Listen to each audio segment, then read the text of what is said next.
नमस्कार साथियों, स्वागत है आप सबका हमारे चैनल में। आज हम बात करने वाले हैं मौलिक अधिकारों के अंतर्गत अनुच्छेद 32 जिसे संवैधानिक उपचारों का अधिकार कहा गया है। संवैधानिक उपचारों का अधिकार ये क्या था? इसके बारे में हम बात करेंगे। तो संवैधानिक उपचारों को डॉक्टर भीमराव अम्बेडकर ने भारतीय संविधान का आत्मा कहा है। आप ये बहुत ही इम्पोर्टेंट वर्ड है, आप इसे नोटिस कर लीजिए कि डॉक्टर भीमराव अम्बेडकर के द्वारा संवैधानिक उपचारों को भारतीय संविधान का आत्मा कहा गया है। और यदि आपको पूछा जाए कि भारतीय संविधान का आत्मा क्या है, तो प्रस्तावना को आत्मा कहा जाता है, कि भारतीय संविधान के आत्मा प्रस्तावना को कहा जाता है। लेकिन जब यहाँ पे लग जाएगा डॉक्टर भीमराव अम्बेडकर के अकॉर्डिंग भारतीय संविधान की आत्मा किसे कहा गया है, तब आपको बोलना होगा कि संवैधानिक उपचारों के अधिकार को डॉक्टर भीमराव अम्बेडकर ने भारतीय संविधान की आत्मा कहा था। इसका कारण भी था क्योंकि संवैधानिक उपचारों का अधिकार को डॉक्टर भीमराव अम्बेडकर ने अ, संवैधानिक उपचारों के अधिकार को डॉक्टर भीमराव अम्बेडकर ने आत्मा कहा था। तो इनका उनका तर्क था कि हमने तो संविधान में जो है व्यक्तियों को मौलिक अधिकार दे दिया है, लेकिन यदि ये मौलिक अधिकार यूज़ हो रहा है कि नहीं हो रहा है, व्यक्ति उस मौलिक अधिकारों का इस्तेमाल कर पा रहे हैं कि नहीं कर पा रहे हैं, इसके बारे में हमें जानकारी कैसे मिलेगी? यदि व्यक्तियों को मौलिक अधिकारों का हनन किया जा रहा है, तो व्यक्ति जाएगा कहाँ? इसके बारे में कोई तो ऐसी संस्था होनी चाहिए जहाँ पे व्यक्ति जा करके वो कह सकता है कि मेरे मौलिक अधिकारों का हनन किया जा रहा है, किसी भी राज्य सरकार द्वारा या किसी भी संस्था के द्वारा। तो इसीलिए यहाँ पे जो 32 अनुच्छेद दिखा रहा है, अनुच्छेद 32 में यही है, मौलिक अधिकारों का संरक्षण किया गया है। कि यदि व्यक्ति के मौलिक अधिकारों का हनन हो रहा है, तो व्यक्ति चाहेगा तो डायरेक्ट सुप्रीम कोर्ट में अनुच्छेद 32 के तहत जाकर के पिटीशन दायर कर सकता है और सुप्रीम कोर्ट के दरवाजा खटखटा सकता है कि मेरे मौलिक अधिकार जो है सो राज्य सरकार के द्वारा निलंबित किए जा रहे हैं। मेरे मौल जीने के अधिकार जो है उसको ये के कंप्रेस किए जा रहे हैं राज्य सरकारों के द्वारा। इसके बारे में डायरेक्ट जाकर के सुप्रीम कोर्ट में अनुच्छेद 32 के अंतर्गत व्यक्ति सीधे सुप्रीम कोर्ट का दरवाजा खटखटा सकता है। और या तो फिर चाहेगा तो 226 के तहत राज्य के उच्च न्यायालय में जाकर के व्यक्ति अपने मौलिक अधिकारों के लिए सीधे पिटीशन दायर कर सकता है। इसीलिए इसे जो है व्यक्तियों के मौलिक अधिकारों का आत्मा कहा था। तो आप समझ गए होंगे कि मौलिक अधिकार का जो है सुनवाई के लिए संवैधानिक उपचारों के अधिकार को रखा गया अनुच्छेद 32 में और इसीलिए डॉक्टर बी आर अम्बेडकर साहब ने इसे 32 को जो है संवैधानिक उपचारों के अधिकार को जो है भारतीय संविधान की आत्मा की श्रेणी में रखा था। ठीक है ना? तो इसी के बारे में हम पूरे डिटेल से देखेंगे आखिर ये है क्या सर्वोच्च न्यायालय जो कि मैंने भी बता ही दिया, तो इसी के बारे में डिटेल से हम देखते हैं। तो अनुच्छेद 32 क्लॉक 1 कहता है यदि किसी व्यक्ति के मौलिक अधिकारों का उल्लंघन होता है तो वह उस अनुच्छेद के तहत तो वह व्यक्ति जो है इस अनुच्छेद 32 सब क्लॉक 1 के तहत न्यायालय से उचित राहत रेमेडी प्राप्त करने का अधिकार रखता है। कोई भी व्यक्ति सीधे सुप्रीम कोर्ट जैसा मैंने कहा भी कि आर्टिकल 32 में याचिका या पिटीशन दायर कर सकता है सीधे सुप्रीम कोर्ट में वो और वो कह सकता है कि मेरे मौलिक अधिकारों का हनन किया जा रहा है। इसीलिए 32 जो है संवैधानिक अधिकारों का अधिकार बहुत ही इम्पोर्टेंट मौलिक अधिकार एक तो मौलिक अधिकार भी है और एक संवैधानिक उपचारों का अधिकार भी रखा गया है उसमें। मतलब मौलिक अधिकार जब आपके हनन हो रहे हैं तो वहाँ पे संविधान द्वारा दिया गया अधिकार था। तो इसका हनन हो रहा है तो इसका उपचार के लिए अनुच्छेद 32 को रखा गया था। इसीलिए इसे भारतीय संविधान को में जब रखा गया था तो बी आर अम्बेडकर साहब ने इसे आत्मा की श्रेणी में रखा था, आत्मा कहा था। अनुच्छेद 32 क्लॉक 2 कहता है सर्वोच्च न्यायालय को यह अधिकार है कि वह अपने अधिकार क्षेत्र में 5 प्रकार के रिट जारी करे ताकि नागरिकों के मौलिक अधिकारों की रक्षा की जा सके। अब जब व्यक्ति उसके पास जाएगा, सुप्रीम कोर्ट के पास जाएगा, तो सुप्रीम कोर्ट को यह अधिकार है कि व्यक्तियों की रक्षा मौलिक अधिकारों की रक्षा के लिए 5 प्रकार के रिट जो है कि पिटीशन जो है कि दायर कर सकता है। ये मौलिक अधिकारों की रक्षा के लिए सर्वोच्च न्यायालय को यह अधिकार दिया गया। अब देखते हैं कि 5 प्रकार के रिट कौन-कौन से हैं। तो आप देखेंगे कि पहला है हैबेयस कॉर्पस मतलब बंदी प्रत्यक्षीकरण। बंदी प्रत्यक्षीकरण आप इसे हिंदी में देखेंगे बंदी प्रत्यक्षीकरण क्या होता था? आप स आप शरीर प्रस्तुत करें इसका अर्थ होता है कि हैबेयस कॉर्पस का अर्थ होता है कि आप शरीर प्रस्तुत करें, कौन कहेगा? सुप्रीम कोर्ट कहेगा, किसको कहेगा? प्रशासन को कहेगा, जिस व्यक्ति ने पिटीशन दायर किया है सुप्रीम कोर्ट में और जिसके खिलाफ दायर किया है, उस खिलाफ वाले व्यक्ति को सुप्रीम कोर्ट कहेगा कि आप उस व्यक्ति को सशरीर प्रस्तुत करें मेरे सामने।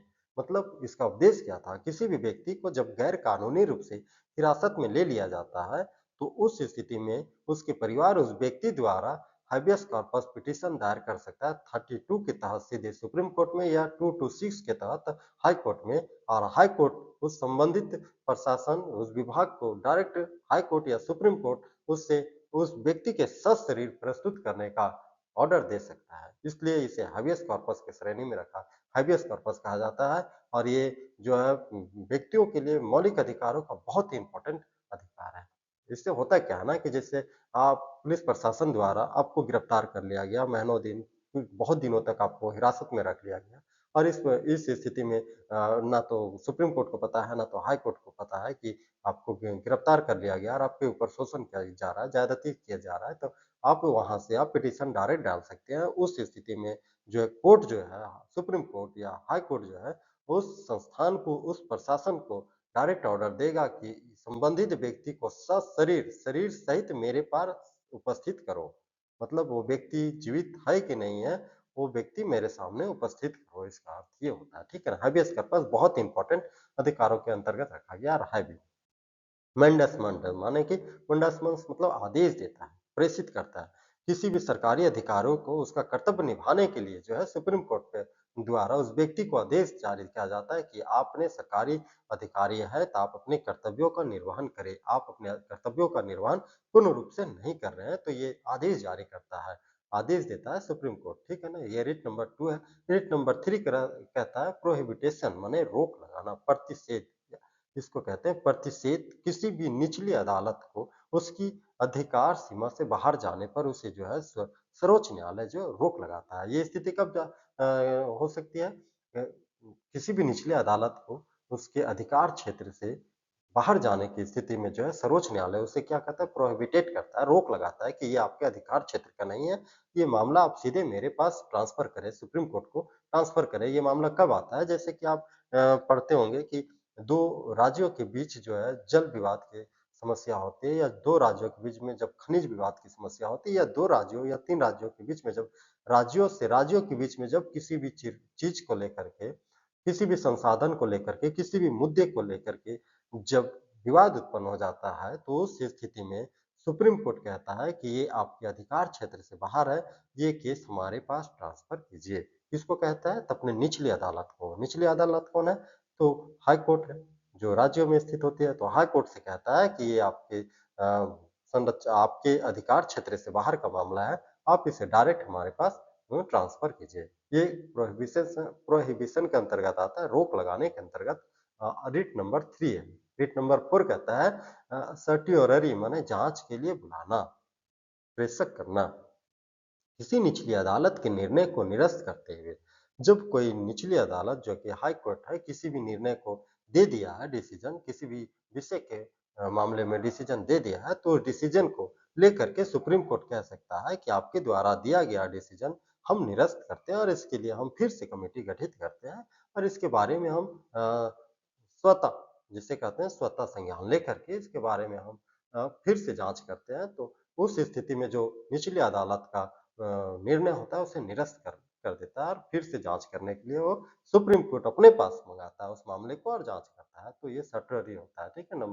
Writ number 4। रिट नंबर 5 कहता है क्यों वारंटो माने किस अधिकार से किसी भी व्यक्ति माने उस प्रशासन से संबंधित व्यक्ति जिसने ये काम किया होगा उस प्रशासन से संबंधित व्यक्ति से ये पूछता है कि आपने किस अधिकार से इस प्रकार से कृत्य किया है, आपको किसने ये कार्य करने के लिए प्रेषित किया या किसने ये ऑर्डर दिया, ये हमें बताएं कि आप आपको किसी भी व्यक्ति का हाबियस कॉर्पस के अंतर्गत आपको रखे हैं, तो किस अधिकारी ने आपको ये सलाह दिया था, किस अधिकारी ने आपको ये ऑर्डर दिया था, और आप हमें डायरेक्ट हमें बताइए। ये तो कोर्टो वारंट मतलब कि स्वतः संज्ञान लेना कहलाता है। ये सुप्रीम कोर्ट का डायरेक्ट उस व्यक्ति से पूछता है कि आप हमें बताओ कि आखिर आपको किसने ये अधिकार दिया था। तो ये 5 प्रकार के रिट 32 के तहत रखा गया और ये बहुत इंपॉर्टेंट रिट है और ये 32 अनुच्छेद भी बहुत इंपॉर्टेंट है। ठीक है? इसकी विशेषताओं की बात करेंगे हम, तो ये नागरिकों को सीधे सुप्रीम कोर्ट तक पहुंचने का अधिकार देता है। 32 संवैधानिक उपचारों का अधिकार, जैसे मैंने कहा ना कि 32 आर्टिकल जो है डायरेक्ट सुप्रीम कोर्ट में पिटिशन देने की शक्ति देता है व्यक्तियों को। ठीक है? तो ये इसकी मुख्य विशेषता है। मौलिक अधिकारों की सुरक्षा और परिवर्तन का सबसे शक्तिशाली माध्यम कोई है तो 32 आर्टिकल है। ठीक है? सुप्रीम कोर्ट की शक्ति है गार्जियन ऑफ फंडामेंटल राइट्स कहलाती है। सुप्रीम कोर्ट को ये शक्ति दी गई है 32 के तहत कि आप जो है कि फंडामेंटल राइट हमने जो भारतीय संविधान में व्यक्तियों को 6 प्रकार के फंडामेंटल राइट दिए हैं, इसकी सुरक्षा करने की गारंटी आप लीजिए। गार्जियन बनाया गया है सुप्रीम कोर्ट को 32 के तहत, ठीक है ना? और अनुच्छेद 32 स्वयं भी एक मौलिक अधिकार है। समझ रहे हैं? मौलिक अधिकार के तहत उसे रखा भी गया है और उसे ये अधिकार भी दिया गया है कि मौलिक अधिकारों का किसी भी प्रकार से हनन होता है तो आप उसके गार्जियन के तौर पर आप उस मौलिक अधिकार से को संरक्षित रखें, सुरक्षित रखें और ये जो 32 है इसकी बहुत बड़ी विशेषताओं की श्रेणी में रखा गया है। इससे संबंधित केस को यदि हम देखेंगे तो केस नंबर था Ramesh Thapar case, Romesh Thapar versus state of Madras 1950 में आया था। सुप्रीम कोर्ट ने कहा था कि अनुच्छेद 32 नागरिकों को सीधे न्यायालय जाने की गारंटी देता है। रमेश थापर केस आता है 1950 में जो सुप्रीम कोर्ट से कहता है कि अनुच्छेद 32 नागरिकों को सीधे न्यायालय में जाने की गारंटी देता है। उसी प्रकार से केस एक का 1973 में भी आता है जो केशवानंद भारती बनाम स्टेट ऑफ केरला था। जिसमें केशवानंद भारती जो है सो मूल संरचना बेस ये क्या बोलते हैं कॉन्स्टिट्यूशन का बेस जो है मौलिक अधिकारों को माना था, ठीक है ना? तो इस प्रकार से दो दो केस हमारे भारतीय संविधान के अनुच्छेद 32 के अंतर्गत देखे गए हैं और इसलिए 32 को जो है विशेष महत्व दिया गया है। तो ठीक है, इसी के साथ हम मिलते हैं अगले वीडियो में। अगला वीडियो हमारा होगा डीपीएसपी मतलब कि राज राज के नीति निर्देशक तत्वों के साथ हम अगले वीडियो में मिलते हैं और तब तक के लिए जय हिंद, जय भारत। नंबर है नंबर